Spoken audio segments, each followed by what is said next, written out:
What's up, Doc? You eat your vegetables today, Patrick? You eat your fucking vegetables? I did. You know, the carrot-flavored baby foods, they're the best. Well, I mean, especially since we're eternally children, you know, we gotta eat all this baby food. Hello, TBD Podcast Universe. So once again, the two big dudes, we're coming back at you. We're doing another one of our special movie challenge things where I give Etienne a movie and he gives me a movie. This is Patrick, obviously, in case you somehow don't know. And this week, we ended up picking some real weird ones for each other, especially as films juxtaposed with each other. Well, I think I hadn't even realized it, because I gave you like a laundry list of things, and you literally rolled the dice to decide which of the laundry list you'd end up with. But I think it's interesting that Skycrawlers ended up within the same relative breadth as Westworld. Yeah. Because thematically, the whole, like, what is reality, what is life? What is like, this thing that's having going to on? die and live your life again, like... Yeah, there's so many themes going through with that. Also, the child soldier thing from fucking Beasts of No Nation. Like, I was looking at this and I'm like, there's too many, like, things across. But yeah, so just so the audience knows, I gave Etienne the Clive Owen masterpiece, co-starring Paul Giamatti, Shoot 'Em Up. Truly a cinematic work for the ages. And Etienne gave me a Japanese adaptation of a Korean manga. It's actually a Japanese, like, novel. There was another film that I was looking... I think the Phantom Blade is the name of the other film, and I watched it, and I was trying to learn more about it, because there's so many fucking unanswered questions at the end of it, and I was looking into, like, what the background was, and that's the one that's actually based off of the Korean light novel. Oh, okay, so this one's actually adapted from a Japanese novel. Cool. But, yeah, which is one of the weirdest movies I've ever seen. And I think... I'm sorry, go for it. I really like this film. It has one of my largest fundamental problems with anime, which is pacing. The pacing in it is fucking atrocious. And I can admit this, and it's more irritating the second time around when you know what's coming. Yeah, and you're like, just get to the crux of the biscuit. Just say it. That was the one, actually, I totally feel you on that, because that was the one thing that I kept being was like, alright, we're at an hour and 30 minutes, and they still haven't explained that comment from the first scene. Oh my god, get to the explanation. And then you get the explanation. It's like 20 minutes of explanation. At the end. It's like, what the fuck? And it was super cool, and I get what they were trying to do. It was about the characters interacting in this world. It wasn't about the world. And like I get that. Like I get the idea of that, because they were focusing on this microcosm of if you take everything else away from war, what what is left. But yeah, that was the one thing where I was like, okay, you're just not... It's just going to take you forever to explain it. At least, like, as long as they explain it. Like, that was what I got to. Did. I was, like, halfway through, and I'm like, as long as they fucking explain it, I'm going to be cool with this. But for the most part, the pacing didn't bother me too much, because I got that it was supposed to be, you know, this totally, like, philosophical, existential, like, slice of life. It's a slice of life movie about immortal child soldier fighter pilots fighting in a war that's essentially a sports competition that the whole world bets on, so that we have an understanding of human suffering, because it's the only human suffering left in the world. I was like, oh my fucking god. Yep. Like... And all the other things make so much more sense. Like, all the interactions that are set up throughout, you're like, that's weird. Why is that character reacting that way? And you're like, oh, I see. I get it now. And all the other things with the tours happening of the airbase and the interactions with the little people at the cafe. You're fighting for world peace. And there's so much about it, like, overtly being a game and all these other things going on. Where it's actually these poor... immortal children's lives. I will say that the children, that word is some of the laziest shit I have ever heard in my entire... You literally, they're killer children. You called them children. Hey, I was I'm not going to try and defend that. It doesn't deserve to be defended. Yeah. And I started watching it in English, and I was like, oh god, fuck this. Because the English dub is, like, painful. For sure. I think I actually watched it in English first. Really? The last time I watched it. The other thing that's weird with it is because of how it's set and what it's dealing with it, there's so much of the dub that's in English anyways. Yes. Because of the language differentials. Yeah. And all the stuff when they're in the actual things. I had to crank the volume up way fucking high because of the mixing on it. That was also an issue. They had like some serious sound mixing issues throughout it, which was weird. Okay. I didn't experience that. It might have been the copy that you were watching. That's possible. Mine was it was like a Blu-ray. It was a Blu-ray. Blu-ray file. That wasn't ripped in any way. But yeah, it was a Blu-ray rip. So that could entirely be a thing. Because that was like an issue where like during all of those combat scenes, I was having to crank it up to like another like half again as much volume to be able to understand what they were saying. The combat scenes specifically, I feel like there is weirdness with the audio. Again, when I watched it, I didn't have a problem with it. But there is weirdness with the audio because they're trying to thematically give you the experience of being in the cockpit and all the other things that are going on with this combat. Yeah. And really, there were important character interactions that happened with it, which is why I was frustrated that a bunch of that was so quiet and it wasn't in the subtitles. Like, I had subtitles on for the whole thing, and there aren't subtitles for that. And I was just like, seriously?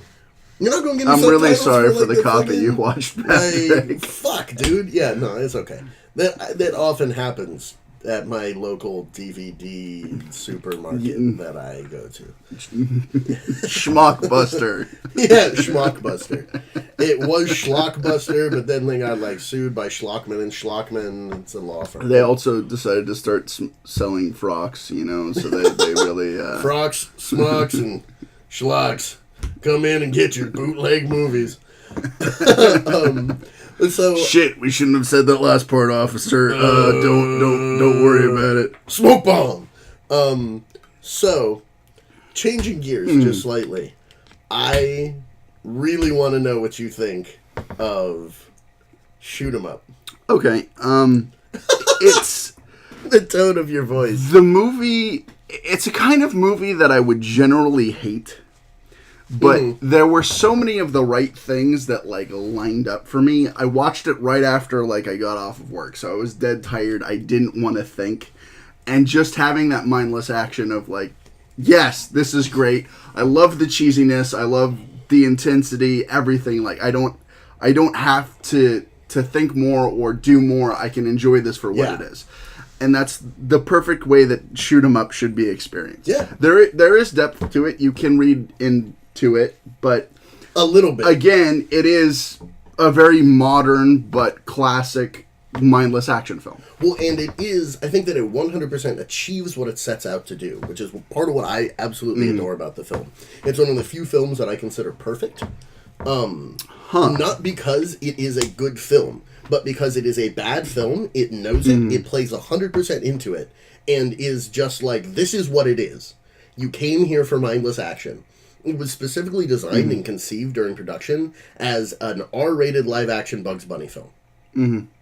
Which I didn't know if you makes heard sense beforehand. of the carrot thing throughout. And it's Elmer Fudd. Paul Giamatti's character is Elmer Fudd. That makes sense, too. All of his line readings, all of the dialogue, the way it's written, is all mirrors of that, and it's all references to that. So, like, looking at the movie through that lens, they were like, we want to make something truly fucking senselessly ridiculous. And so they crafted Shoot 'Em Up. And it achieved that so well. Like, so well, that it has always been, since the first time I saw it, one of my favorite movies.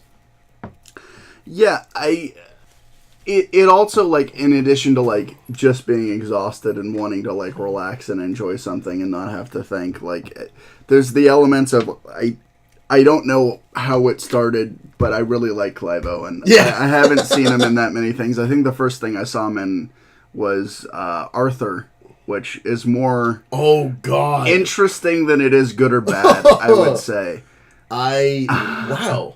That is, like, the best way I've ever heard that described, because I saw that in theaters, and I was like, I don't know. It's a really interesting how to take. Feel about this. I can't hate it or like it. I think it's interesting, and, like, the elements that they chose to explore in that film of, like, hey, these are historical events. This is the Arthurian legend, and like trying to intersect the two.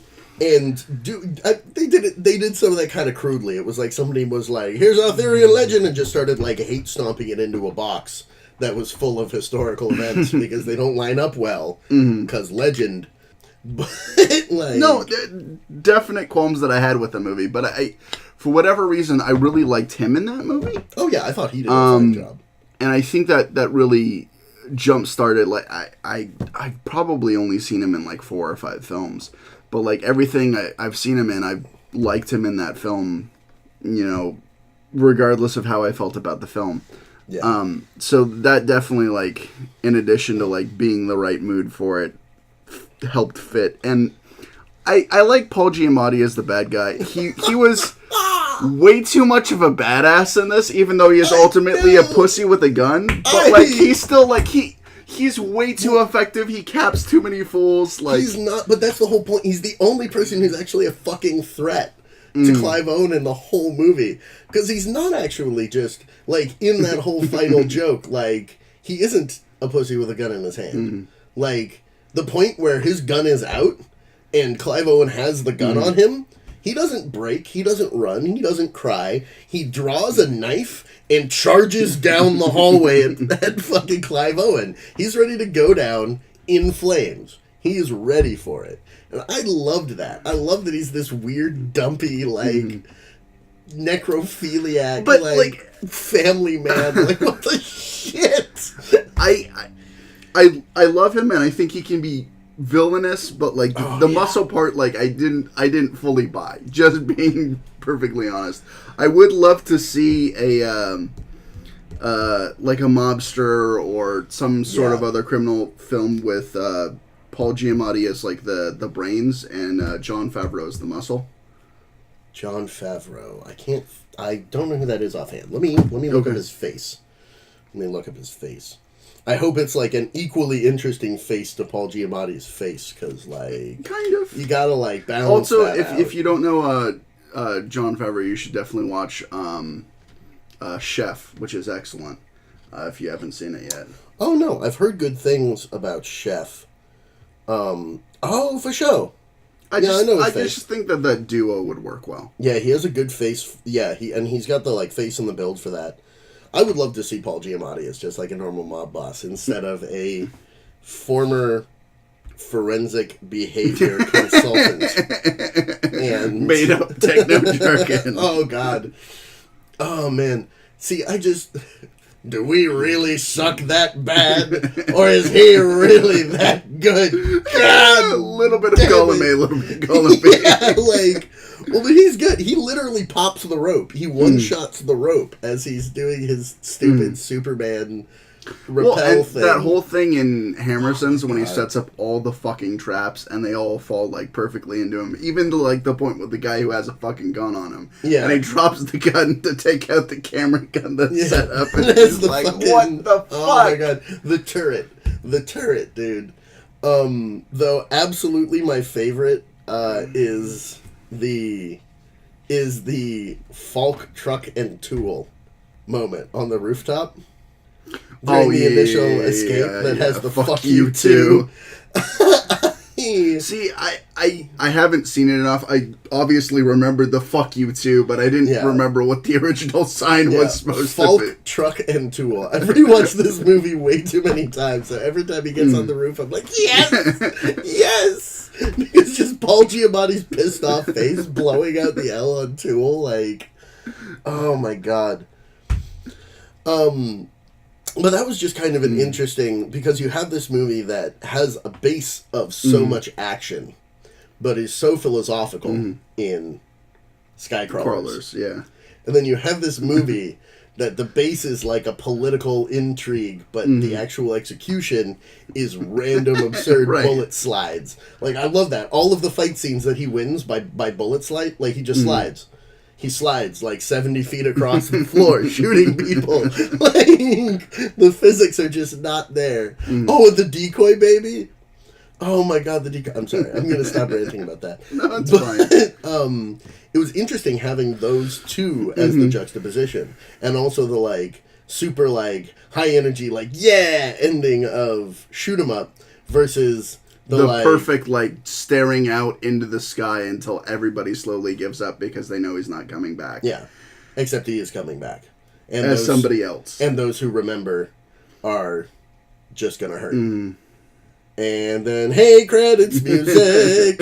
Even your basset hound has given up on the fighter pilots. Like, oh my god, dude. Yep. And that's just so rough. And, like, the entire idea of... I was really, like the one other thing that made me uncomfortable was... And again, it was depicting this different world, so it didn't make me as uncomfortable, but there was still a little bit of, like, was the fact that they are all, like, frozen between the ages of 13 and 15. And there's a whole lot of the, like, children, like, fucking adults. Like, including, like, Kurosagi, like, the commander chick. The implication is strong that the teacher is the father of her kid. But she's, like, oldest... It's like either the teacher old. or the MC. Yeah. Those are the only ways the that only it can two go. people. And that's why I'm like, no. She's no older than 14, physically. Like, even though we don't know how old these beings are. I saw them as more like 16 to 17. They're definitely, like, I think some of them hit, like, the 15-year-old thing, like, Wide Mouth Party Homie. I can't remember his fucking name. Tokino. Thank you. I remembered them as Wide Mouth, Tired Eyes, Albino, and Emo Hair. Like, those were, like, the four main pilots. Because I just couldn't fucking remember their names. I woke up this morning and, like, unglued my eyelids and was like, time to do it! And, like, jumped in. I was just like, okay, I gotta have nicknames for these motherfuckers, or I'm never gonna be able to goddamn remember. You went with Albino instead of Paper Homie? Because that's his thing. Yeah, he's always homie. reading the paper, and he's always meticulously folding it. Yeah, which is and the whole... even when he comes back, there's that whole... Well, and there's just that whole line at the beginning where it's like, what, do I know you? No, I'm sorry, I guess... You just look really familiar. No, well, that's natural, I guess. And there's, like, the awkward pause where the main dude is like...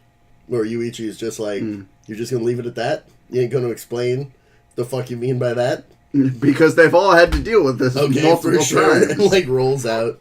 And yeah, just, I feel bad. Like, I feel the worst for Kurosagi in that movie. Because she's had 8 years alive. She was a good enough ace that she just didn't die long enough to actually fully realize what was going on. That's also the point that's made, is that because she's had the longest with the life cycle, she knows the most. Yeah. So she's the most capable of being the one to defeat the system, which is why the point's made, no, I'm not going to kill you. You need to save us, basically. Yeah. Like, you're the one who's going to get us out of this. Because Command also knows that they need you. Like, you are the one running this shit. And that was also why Yuichi goes after the teacher at the end. Because of the fact that he's like, if we can break the status quo. Like, I loved that image of you can walk down the same street every day, but it can be new. You can always walk on the other side or look at something else. There's always another part of the street that you can explore. And I was like, I love that, because he is like, okay, I'm going to go full crazy clown, see if I can just kick the system direct in the taint right now. And just the calmness with which he does the whole thing. Because, like, I wasn't... Everybody go back to base. Yeah. Like, this is my fight. Yeah. Whereas, honestly, the right move would have been all of them just... Yes. Swarm fucking that fool. But, like, no, I get it. Like, because he also didn't want to... He was remembering enough that he was going to start causing problems for Kurosagi, which I also think was part of it. And I did figure out, like, really early, I was like, okay, this is the guy from before. They're just not telling him. Why the fuck aren't they telling him? Right. And then I realized that the other pilots didn't realize, other than Kurosagi. And that just all the adults were lying to them. Because just lie to your eternally youthful child soldiers that you accidentally created. I mean, the other thing is, like, how do you deal with that situation?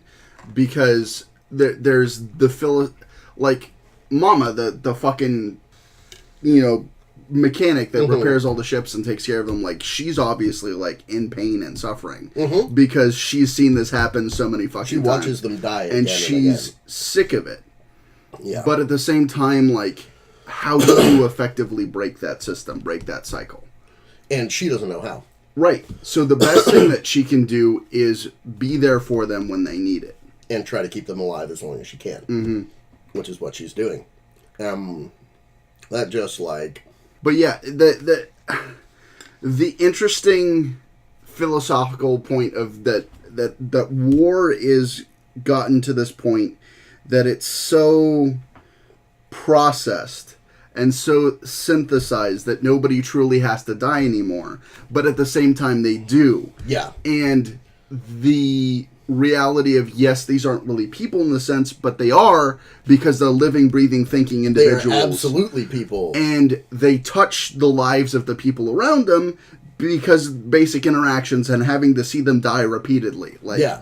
Like, even the dude at the fucking cafe, when, like, he comes in and is like, hey, like, you know, here's your order, basically. I already know, because I've seen you before. Yeah, like, you gonna call that girl? Because you always call that girl. Like, yeah, and he's like, no, I'm not gonna do that. And even at the end, like, when they go off in the famine battle, like, the cook from the shop just goes out and, like, fucking smokes and, like, yeah, chills with the old man, because, like, he knows what's happening. Yeah. And it's all just going to start again. And that's also why the bombing targets and all the rest of it are just the military bases. It's just these really specific things. It's all a show. It's all a game. They pull out exactly before they actually hit the real target, the supposed big target. Because, yeah, it's all just the game between the two companies. And that was something that I noticed early on was the fact that it's like, yeah, our company, you know, the rival company. And I was like, oh, my God. Yep. It's full corporate war states. Yep. And then I realized it was even worse. Yep. Which was just that these guys were contracted to have the war. Yep. So that everybody could still cheer on There needs to be that team. That undefeatable enemy, which is why teacher or sensei or master or whatever the fuck you want to call them switch sides. Yeah. Because his side had been winning for a while, so he switched to the other side to, like, bring the other side back up so that the battle could continue. Because we need to have tribalism. It's future football. I look at it more as like alternate universe rather than future, because the tech hasn't really advanced too far. Not that we see. I'm not disagreeing with that. I mean, obviously, like they talk about the whole regeneration and bringing the children back to life, and the technological advancements that would have to go into being able to create that. And, like, replacing memories. And but again, like that. I look at that as more of an alternate timeline, because the tech that you see hasn't really advanced too much. Or it could be potentially withheld for playing the game of war. Yeah. Because you don't want to advance your weapons and actually, like, damage the people that you need to keep producing. And so that we can have this stupid war conflict with characters that the public recognizes and can see over and over again. Oh, my God. Like, it's just such a nasty concept.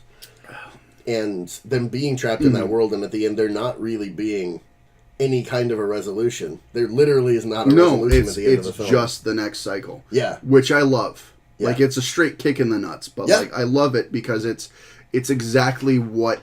It's logical based on everything that the film and the universe has set up to that point. Everything in the setup. And I fucking hate when things dovetail for a happy ending, and that happens way the fuck more in Western cinema than it does in Eastern. It's like, no... anyone else's cinema other than American cinema. Like, everybody else is okay with it ending in flames if it's logical. Right. Except for American cinema. And that's... I like it being logical. I also like the fact that there is that, like, hope of, okay, Kurosagi is still up. She is still going to be fighting for it. And the next iteration around is going to help her. It's the same thing with Westworld, where you're like, okay... Or literally what the woman says before she kills Teddy the one time, where it's like, it's not going to be this life. Right. Maybe the next life will be the cycle where you break it. And they're just working towards it. Because the rest of the world doesn't know shit about combat anymore. So, like, if all of the fucking children just, like, seize the weapons and are like, you're going to stop. You're going to stop.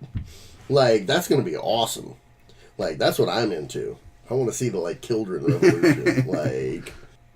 And yeah, just the whole, like, there's just some, like, weird culture that they set up in that movie. Again, totally unlike anything that I've ever seen.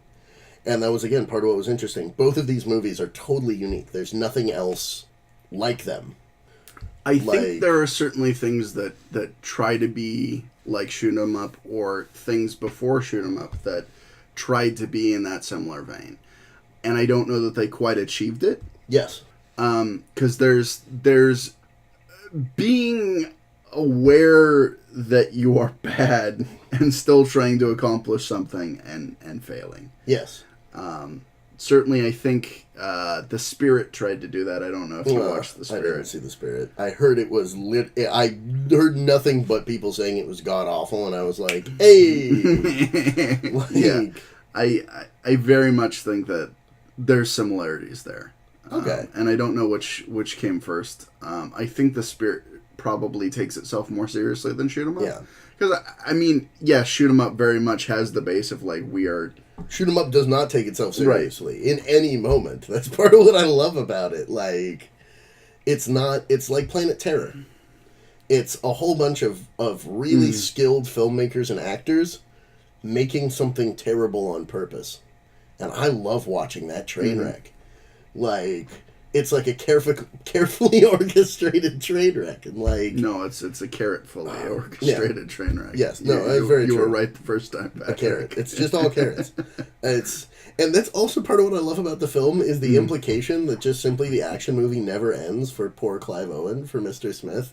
There's like every time that I watch it, like it renews the sense for me. That opening scene, he looks so tired. That is him. At the end of the last action movie. That is him sitting at the bus stop like, I got my coffee, I got my carrot, I'm going to take the bus home, I'm going to sleep. Like, I just defeated the syndicate, like, whatever the fuck it was. Like, he finished that action movie and he's going home, and then the bleeding pregnant woman walks past and he's like, no, you're shitting me. You're shitting me. I've got, God damn it. Which is then what's so great about the fact that the final scene is like, yeah, the action movie, nope. New action movie starts. And you know that those fucking random meth heads have, like, a meth boss who's in the town who's going to be like, you messed with my foot soldiers. Right. And it's going to turn into a war with the meth boss, and that ends up with them having to flee. Like, it's like the non-stop action movie. And I love that concept of Clive Owen's character just being this man who is permanently cursed to, like, be pursued by action films wherever he goes. And that's why he's just turned into such an asshole at this point, is that he's like, there's no point. I mean, I don't know that he's an asshole, because he's not very clearly at the beginning, which is the whole reason that he gets involved, is that he has, like, a defined set of, like, morals and principles, and he really wants to do the nice thing. I mean, throughout the whole film, that's the whole point. Like, the guy with the car, and he decides to steal the fucking car originally. He's like, fuck that guy. Because not handicapped. Parking in the fucking handicap spot. Yes. The dude not using his turn signal. The turn signal fucking knocks off. And then, and it's the final straw of him throwing the trash out the window, and he's like, you son of a bitch. Like, he is very much, that's what I mean. Like, he's a good man and he has morals, but he is an asshole. Like, he is directly an asshole about a bunch of stuff he does not need to be an asshole about, because he is tired and never catches a break. And I 100% get that. Yes, I think he goes out of his way to be an asshole to assholes. Most of the time. He's also an asshole a bunch to, I can't remember her name. I know who you're talking about. Breastfeeding hooker. Right. Chick. God, what's her name? I can't even fucking remember. But there's like a bunch of things early on where he's just an asshole to her, where she's like, you came to my place of business and you're asking me something ridiculous. Like, come on, man. Like, even the scene where, like, she's getting burned by Paul Giamatti with the gun, where afterwards she's like, were you just going to stand there? And he's like, well, you were a bad girl. You need to be punished. And she's like, you go right to hell. Yeah. Like, and stuff like that. And again, later on, it was like, didn't you ever, like, think to ask me how I might feel whatever the fuck happened to my kid? Like, yeah, fuck you. Like, you fucking schmuck.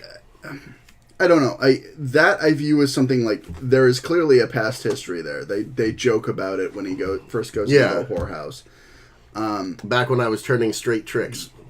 and like dealing with her specifically, and the negativity that is surrounded in that type of life, and his morals stopping before that.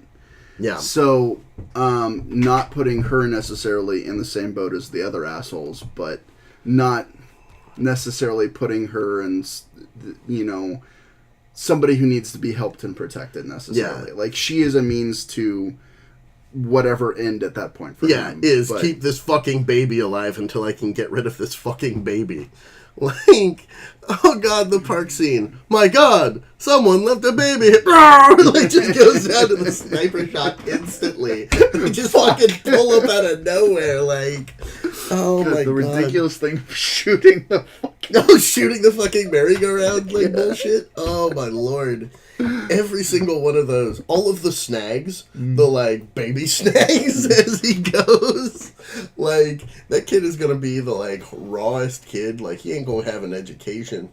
Like, he's not gonna know about shit, but he's gonna be great at kicking people's asses. And he loves metal, so, you know, I like him already. Yeah. The whole thing with the guy who owns the metal club, too, who's, like, Marilyn Manson's mirror universe. I don't fucking know. I don't have any idea. Oh, man. No, it's a fun one. I definitely, like, just looking at... I don't know. I watched Skycrawlers first this morning, and I, like, got to the end, and I was like, I'm really glad that I watched this first, because it can be all serious and, like, heavy. And then I can be like, I am going to go watch... Clive Owen cut an umbilical cord with a bullet. Like, I am about to watch Paul Giamatti go, you're a wascally wabbit. Like, even his cell phone, dude. Like, his cell phone ring, kill the wabbit, kill the wabbit, kill the wabbit. No, like, it makes perfect sense. I didn't know that originally, like, when I was watching the film. And, I know either you or Max, or both you and Max, had like been like, hey, have you seen Shoot 'em Up? You should check out Shoot 'em Up. Specifically because I talked about Clive Owen and been like, oh yeah, you know, I really like him. I think it might have been Max, actually. Not that you wouldn't have, but I think it was in relation to watching Sin City, because I hadn't seen Sin City. And it had been out on DVD, and he just brought it over, and like we watched Sun City together. So I think it was probably in relation to that. Makes sense. And that's like, yeah, it's one that I don't remember to show people as much, because you kind of have to be in a particular. Everyone's got to be in a mood. No, and I was definitively in that mood. Although I have to say, I think it was simultaneously like the best and the worst film to watch in the mood that I was in, because I absolutely loved it in the mood that I was in, but like part of it stuck with me subconsciously, and I had like weird dreams about like MILFs and like sex dungeons and BDSM wax, and I was like, okay, this is a very small subsection of the movie, but I guess this is what my dream is about now. All right, cool. This manifested oddly. So I enjoyed it. I'm just saying, like, it did weird things to my psyche in the moment. No, I understand. It happens. I fell asleep watching documentaries about serial killers the other night, and I had dreams about smoking bongs of tobacco in my living room and then trying to hide it from my roommates, and I have no idea how that shit connected. Yeah. No, I'm not smoking weed, man. They can't know, man. Tobacco, no. Like, I have no fucking clue. The dream made no goddamn sense. I was, like, chain smoking tobacco bowls. I was like, they can't know. At least my dreams were connected to the thing that I'd been watching. Yeah, no, mine was just something completely random that made no goddamn sense. Random thing. Another weird detail. The computer animation style in Skycrawlers got to me a little bit.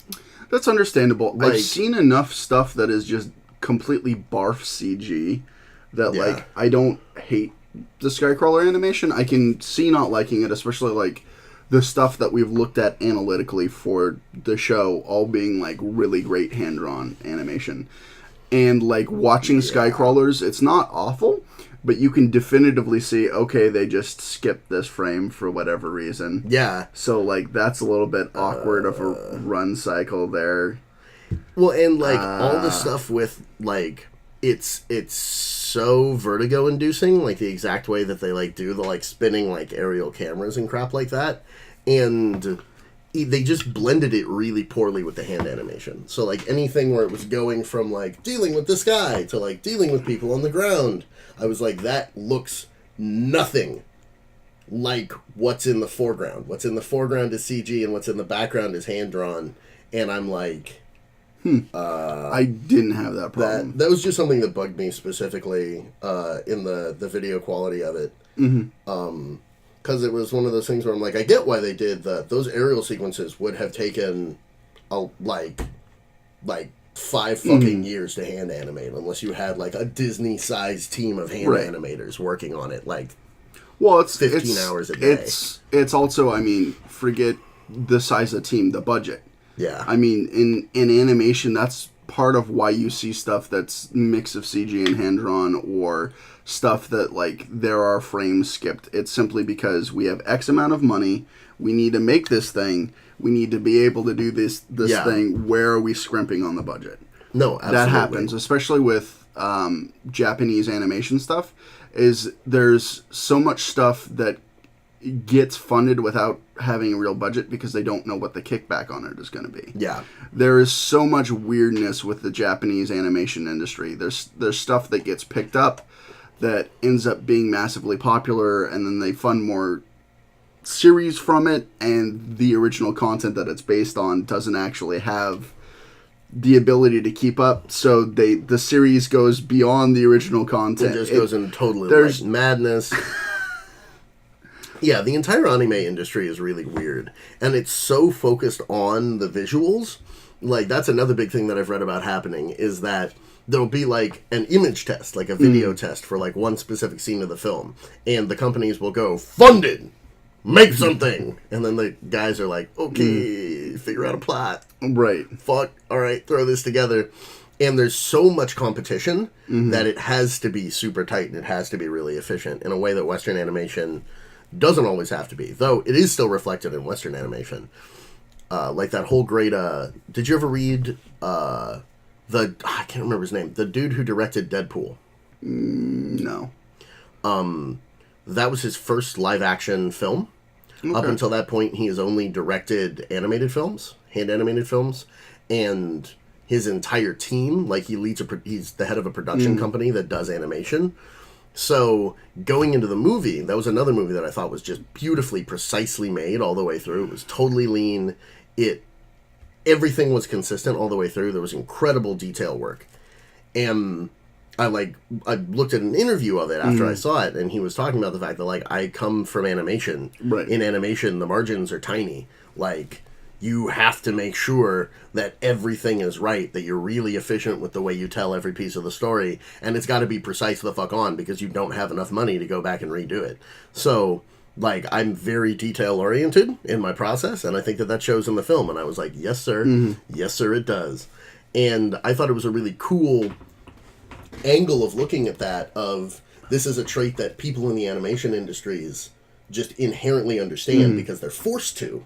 And seeing that applied to live action directly was a cool thing. Well, also just somebody who's used to, like, working on that tight of a budget, having access to, like, major Hollywood, like, this is a major Hollywood movie that's coming out, there are high expectations, here's the money. Here's $120 million, make it work. Oh! So you're not handing me 15 and expecting results in a year, like... I have problems with the Deadpool movie. I don't think it's based on directing or acting. It's more based on the script / story and the way some of the things were handled. I feel that. But I don't think that's an acting or a directorial choice. It was stuff that came down from the producers. Well, again, I think it... I think it's some script stuff, and it's difficult. I had a long conversation with Max, and Max and I are both very much on the same page of like, it's not a bad movie, but I think it got way overhyped. I would agree with that. And again, I think it's got problems, and there were so many people, specifically in the comic book world, that were like, oh no, this is an amazing movie, this is the perfect comic book movie, it's the best one that's come out so far, blah blah blah. And I was just like, I disagree with you flagrantly. I don't know how to tell you this, bub. Well, and I don't think it was the best superhero movie that's come out. I think that it's clearly the spirit. No, Conan the Barbarian. It's a superhero movie. It's Conan's origin story. You know, his family gets killed. It's like a whole Batman I love you thing. too much to tell you to get the fuck out of my house mid-podcast. Oh, but God. You're on thin ice. As a quick Conan non sequitur, I actually, you know George. The audience does not necessarily know George. We have a friend named George. His uncle was in a thrift store the other day and found an actual original theatrical release VHS copy of Conan the Barbarian, and that is absurdly hard to find. Like, that is the only cut of that film that I want to watch. It is the best cut. It's the one that doesn't add anything. It doesn't cut anything out. It is flawless. I've shown it to other people who've seen all the other cuts of the movie, and they're like, oh my god, this is better than any cut I've seen. And I'm like, yeah, that's why I've held on to this fucking tape for a decade now, because I got my hands on one, and I'm like, I am never goddamn letting go. So... Like, the fact that one of them popped out, like, just, he was like, oh yeah, I ran into that in a thrift store the other day. I was like, what? What? What? Just so good. But yeah, sorry, little Conan it's also sideline. funny that you bring up Conan and all that. Like, literally my first gut reaction to, like, the title of Shoot 'em Up is like, Jesus Christ, was this title written by Arnold Schwarzenegger? Like, come on now. Well, that's the point. It's a shoot 'em up. Yeah. It's dumb. It's over the top. I get that. I really do. But that, again, that was my gut reaction, because all the cheesy, like, 80s action, and, like, it even, like, it starts with the puns, the cheesy lines that are, like, completely reminiscent of the 80s action films, and of so many things that Arnold himself did. Yes, like, it's straight Commando. All of the one-liners are straight Commando. They are as bad as the one-liners in Commando, and they're shot the same way. Okay, so this is also something, I don't know if I've ever ranted about on the podcast, but you know this about me, Etienne. I love bad 80s action films and, like, bad, like, early 90s action films. It is a genre that I just adore. Like, Commando is, I think, one of the funniest fucking things ever put on film. And I rewatched it, like, probably 24 times on goddamn AMC back in the day. Because that shit is hysterical. And that was part of what I loved about Shoot 'em Up, is that you have lines like the, fuck you, you fucking fucker. And then, like, the awkward pause, and then it cuts. And it's just, like that right there. That is, like, a late 80s awkward, like, action line. It's just poorly constructed. Every one-liner is bad.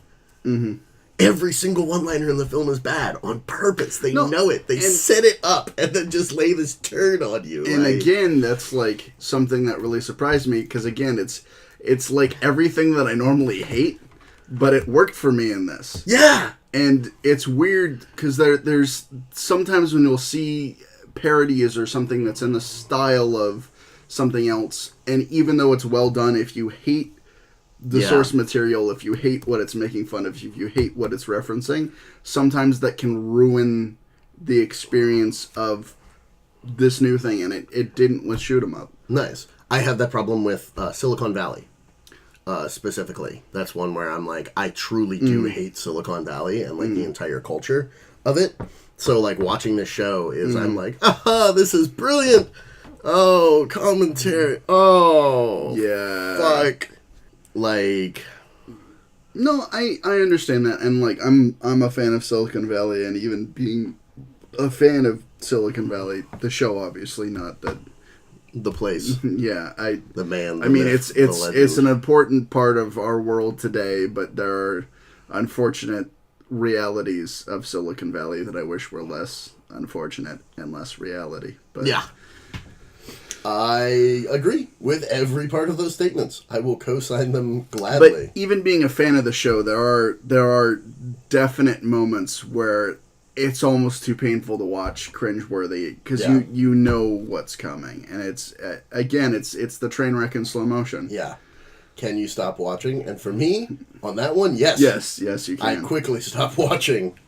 But that's, again, I think that the only other movie to really try to do the same kind of thing, and it was in a very different way, it was, Crank 2.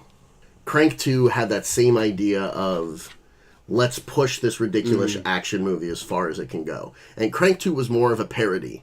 And I feel like Shoot 'em Up is more of an homage. It's an homage that's very self-aware of the ridiculousness of the thing that it's honoring. But it is still honoring that style. As opposed to Crank 2, which is just a giant flaming fuck you to the style. I mean, that's why it literally ends with Jason Statham on fire, slow motion, giving the camera the finger.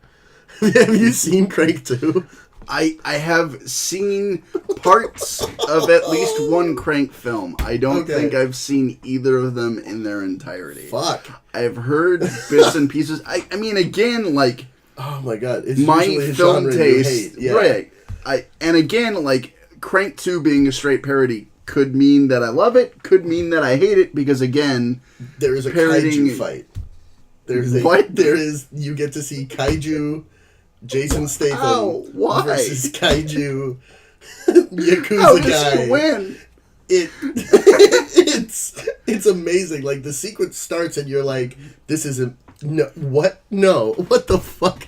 What the fuck? Because literally they just, like, suddenly, like power up and grow into kaiju and start wailing on each other. There's this prolonged kaiju fight between these two guys. And Jason Statham, like, pins him on the ground at the end and just starts doing, like, you know, the old school Godzilla movie, like, wailing on the other giant thing. And then it cuts to reality, to what's not happening inside Jason Statham's head. Okay, cool. And I'm glad that's a reality. Yeah, it's them sitting in the middle of a power distribution plant with him just, like... like on the ground wailing on this other man, like while like incoherently screaming. And there's two workers like eating their lunch about 100 feet away on a like railing and like literally like holding their sandwiches staring at this. And one of the guys turns to the other and goes, do we call somebody? And the other guy's kind of like, and shrugs, and then they just get the fuck out of there. I mean, yes, logical. Like, but I'm getting the fuck out of here. No, which, again, I would definitely recommend doing the, like... Cranking it up? Yes, cranking it all the way to 11. Crank 11 is the one that I'm waiting for. Just skip the others and just jump to Crank 11. Crank 1, Crank 2, Crank 11. Complete the trilogy. You know. Yes. Well, actually, they do set up for a third one at the end of Crank 2, but it is supposed to be so stupid. Like, it is literally supposed to be, like, the ridiculous, there's no way he's alive. Right. He literally ends it on fire, giving the finger to the camera. I love, I don't know, again, I would recommend giving them a shot sometime. The first one, I think, is one that might bother you because it's actually a solid action movie. It is a little bit ridiculous, but it's a solid action film. I mean, I'm not just blank slate opposed to action films. Yeah. I like action films, but...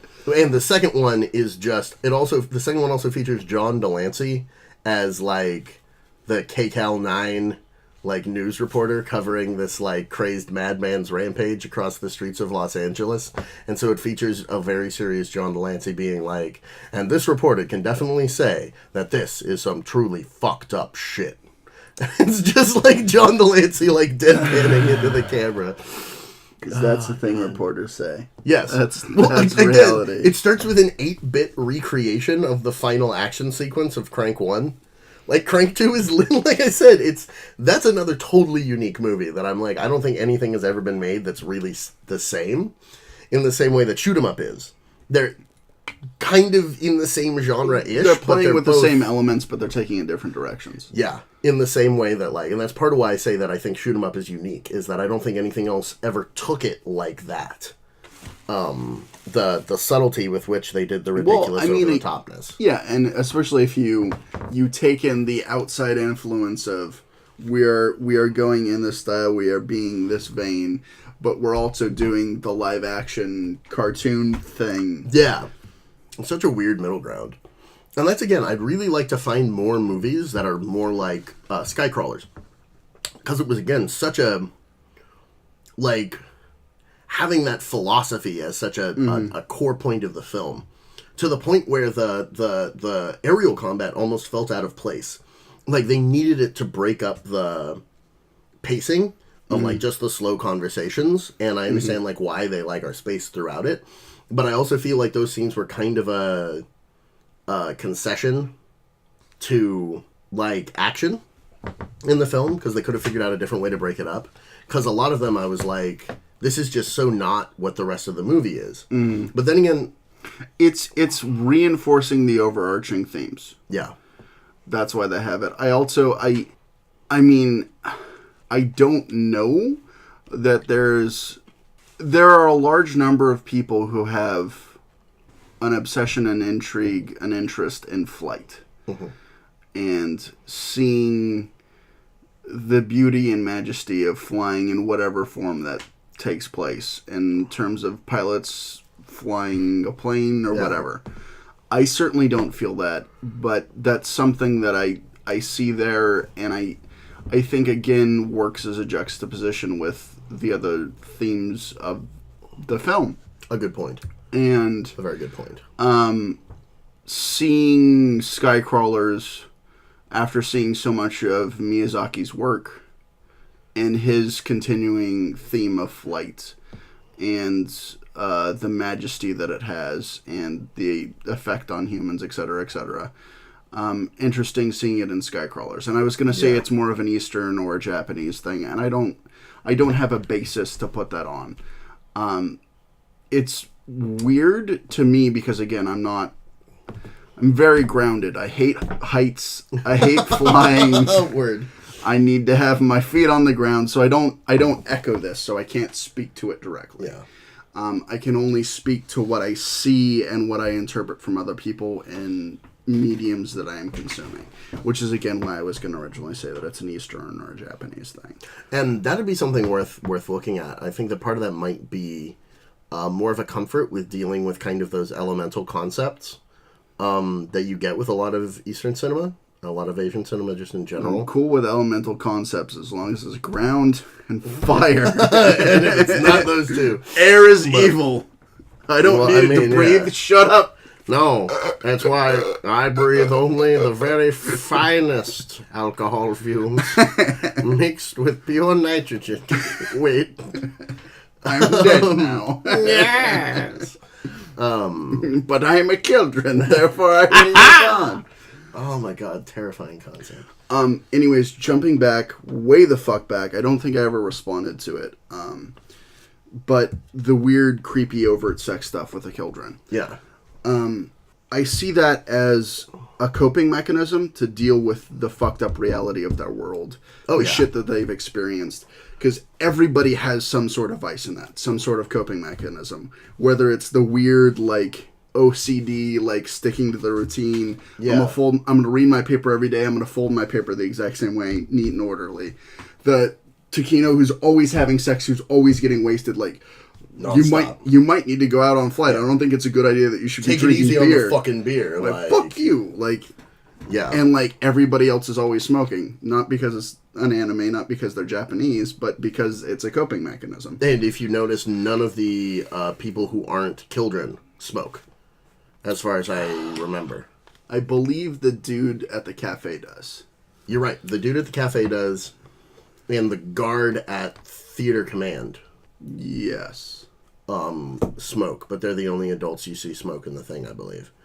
But no, and I definitely agree with that. It makes sense to me that the children are, like, sexually active and are having sex and stuff like that. It's just because of the weird exploit of it that it's just totally acceptable for them to be having sex with adults.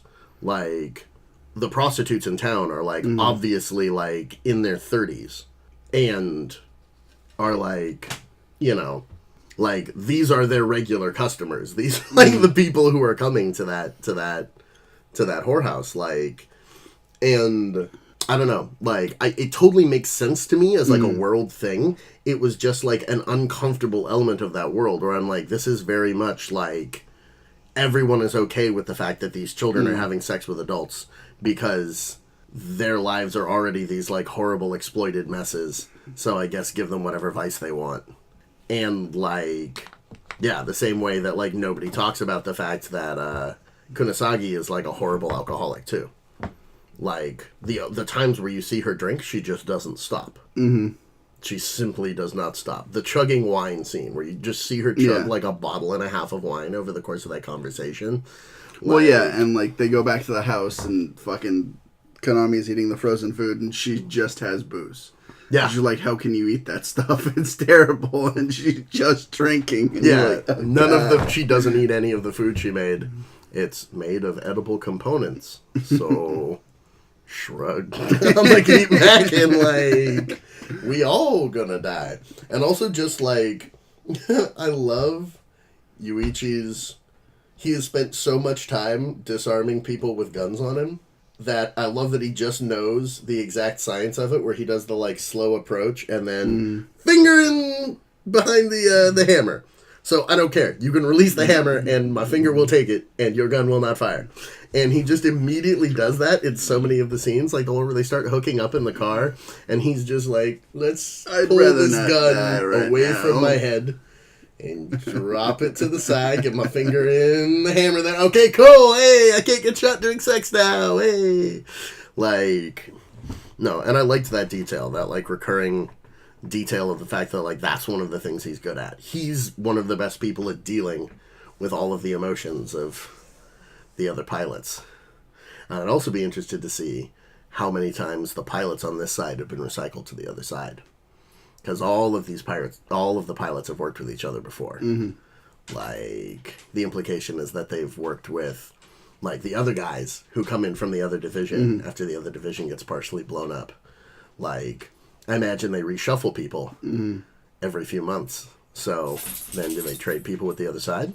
They traded the teacher. Mm-hmm. I also like that they literally sound out the word teacher. Like, in, like, the Japanese dialogue, they're like, teacher. Huh, what's that? Why is he called that? Mm-hmm. And I was like, huh, wacky. That's cool. Oh, God. Beautiful film. Really beautiful film. Yeah, more so in the philosophy than the actual art, as we discussed earlier. Though for all of my issues with the animation on the aerial sequences, especially the animation of them, like, going to the ground, like, and coming up, like, the ground just looks wrong. For all that, I thought that they did a gorgeous job of choreographing the aerial fights. Mm. So the actual choreography of how the planes were working on each other was really well researched and was really well done. Even if the animation was a little bit wonky. Like, especially the final fight between Yuichi and the teacher. Because he does, like, the 3 tricks that you see him do in all the earlier fights. And whenever anybody's like, oh man, you kill him so quick. And he's like, they just fucked up. Right. Like, I literally just have my cheap little exploit, and I do my cheap little exploit, and it wins. And the teacher knows it. Right. And does the maneuver that Kunisagi describes him doing. Mm. It's literally the thing that the other pilot did and died doing. And Yuichi tries to do it and goes, fuck. I fell right into the same trap. And it's the, like, lazing up the side and then, like, lighting him up. And, like, that detail I really enjoyed as well. Like, having it be, they never said it out loud, but it was the exact maneuver that was described. Like, that was the series of things. And they showed that very clearly. So I definitely enjoyed that element of it. I mean, I'm not going to disagree. I enjoyed the aerial combat. I enjoyed the philosophy. It's not the most beautiful, but we've already discussed that. Yeah. You know what is the most beautiful?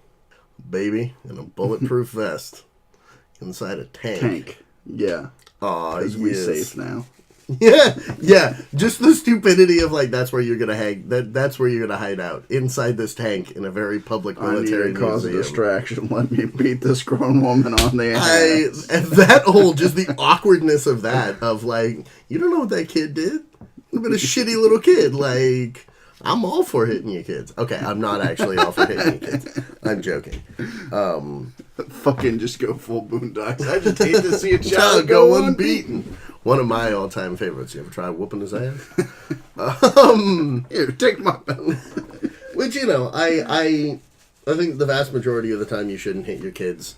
I think that specifically myself benefited from getting spankings when I was very young because I was a viciously immoral little schmuck, and it gave me a direct consequence to not do things that hurt other people, because otherwise I would have continued to do them. Things like spontaneously peeing in my dad's water bottle for no apparent reason. I did that. I peed in his water bottle, and I put a bunch of dust bunnies in it, and then I put 3 skeleton stickers in it, and then I replaced it on the shelf. Excellent. I just did that. No, it's fucked up because there's a very fine line between teaching a lesson and scarring. Yeah, there's an even finer line between love and hate. There's a fine line between teaching a lesson and scarring somebody. Yeah. And I think it's probably best to err on the side of not. Yes. But I have definitely seen kids that I'm like, they need to learn hard lessons. There are ways of teaching them hard lessons, and they're not getting the hard lessons. Yeah. So pick away, whether it's a spanking or it's like non-physical means. There are non-physical, like extreme. There are methods, definitely children in my family and in others who need to be taught hard lessons. Gives him a little bits of a slaps. And I hope they learn it. And, you know, I hope the best for them, and I don't encourage violence in any form, but that there is that beating that life gives you, and you're going to receive it one way or another, and it's better to learn things while you're young than fucking up while you're an adult. And that was part of why I liked the way my parents whooped my ass when I did an ass whooping, which was like, they sat me down and were like, you know what you did. You know what you did was wrong. You know what you did is something that hurts other people. You chose to do it anyway. This is an ass whooping. And what was great is that it taught me directly the way the real world works, which is that if you just do shit to people, you will get an ass whooping for it. It might not happen the first time. It might not happen the second time. But eventually you're going to fuck with somebody, and they are going to whip your ass. And it was a very good lesson. And I mean, it's a lesson that Paul Giamatti could have learned, that Hammerson could have learned. I mean, numerous people could have learned. You just, you know. Unless you're the teacher, and then you can fuck with people. And you just whip all the asses. Your job is to whip ass. You've been whipping ass. Well, that's interesting that he was a character that was never explored. And I get that, like, he's an archetype in the distance. It's just because the world is so interesting, I would love to see more stuff in that world related to it. I would too, and there's a little bit at the end. I mean, Yuichi refers to them as like, I'm going to kill my father. Yeah. And something that's pretty interesting. Talked about, discussed, potential theory is that all the kids are like, basically like age-stuck clones or variations of him. That they will never be as good as he is, especially since they never have the ability to learn from their mistakes because they get memory wiped. Yeah, they're stuck at the same competency level, and that's I think also part of why they pulled Kunisagi off of active duty because she's the only good. Yeah, she's one of the only people who can actually stand up and could theoretically kick his ass. I was interested by that possible like cloning thing as well, or he could just have been one of the people originally assigned to the project. So he has that like long-term understanding of all of their psychological makeup, so he can be like, I just know your moves. Like, I'm not actually the most amazing pilot. I just simply know psychologically what you are going to do because I helped build your mind. Right. Like, oh, whoops. I taught you everything you know, yeah. But I forgot to teach you these 5 things because I will have to use them on you someday because I am the clear and present danger that needs to be so that there continue to be a war because humanity needs war. Yeah. Which, that whole fucking scene, I thought that was so beautifully done with him just facing the wall in the fetal position and being like, I feel like shit, but I'm still going to have this conversation with you because you deserve it. But I'm going to keep staring at this wall because I hate reality. And that just wonderful shot of him just like completely stone-faced looking at the wall while she sobs. And then getting to the end of it and he's like, okay, she's worked it out. And he changes the subject. And like, I don't know, really just beautiful, delicate work in that film. I'd love to look up other things that they did. I'm glad that you enjoyed it. Yeah. I was a little bit worried. It was something that I wanted to talk about because it's interesting, it's philosophical, and it's something that not many people that I know have seen. Yeah. Literally, Thomas is the only person that I know that has seen it because we watched it together. Oh, yeah. I regret not buying it at Blockbuster when Blockbuster was going out of business. They had a copy? I saw a couple of copies, and it was on those mega sales where everything was like $1, $2. And, like, I would love to have a copy of that movie for the low price of, like, $2. Yeah, dude, like, all the other random shit that I bought at Blockbuster when they were going out of business. Hindsight 2020. Yeah. Like, I hadn't seen it then, and I wasn't about to be like, random animated movie. I'm gonna spend money on this thing that'll just turn out to be like horrible, like futanari, like tentacle porn, like 10 minutes in, and you'll be like, the outside of this did not in any way indicate what this was gonna turn into. No bodies, just the tentacles are somehow female and have dicks. Yeah, or have a vagina on the end of the tentacle, or tentacles covered with vagina. Like, there's some shit, dog. I know you've seen it. I'm just like, what the fuck, Patrick? Way to throw me down the end of a... No, I'm saying that both of us are people who are well-versed in pornography, even if it's not pornography we're actively watching. I don't know exactly what your tastes are, and if that wasn't your taste, I wouldn't judge you for it. It's just very much not my taste. But I mean, we're both people who are well-versed enough pornography, but I'm sure we've seen and we both shit agree like that scat is music and not Scat pornographic. man. Yeah. I would agree. Anyways, on that very strange note, I think it's time to call an end to this podcast. Do you have any final statements? I do. I'd love it if we could each give a final letter grade to the other's selection. I would definitely give Skycrawlers either a high B or a B+. Definitely solid work. That's interesting because I shoot 'em up is such a hard thing for me to judge. I was gonna say B+. Again, I don't have your same reaction to it, that it's perfect because it accomplishes everything that it sets out to do.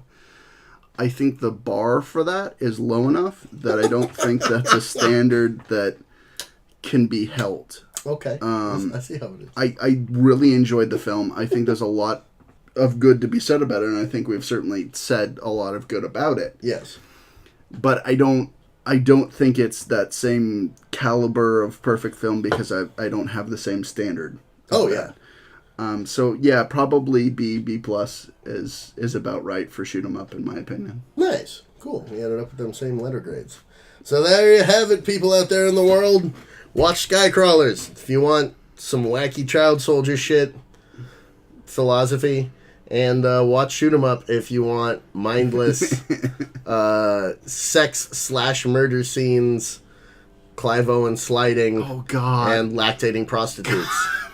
When they're literally banging and he's still killing people. Yeah, with the just rolling over repeat. Yeah, no, that fucking scene. Talk about shooting your load. Oh, God. One-liners extraordinary. Regardless, have a nice night, people. And remember, be a good tipper. Yeah, tipper gore. Oh, hell!